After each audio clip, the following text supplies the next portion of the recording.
Sinakop na ni Villar to ah. Dapat daw kung ako si Villar, pag nagpagawa ako ng subdivision, hindi na Camellia. Babantut na yung pangalan. Sikat na yung pangalan niya eh. Kilalang kilala. Meron pa siya iba.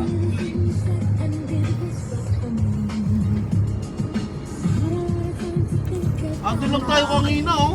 Ayan dati. Oh, dun sa baba. Ay no, sa tapat niyang mga pabahay na yun hindi pa tapos. Uy, mag-aircon kayo dyan. Meron. Lakas nga eh.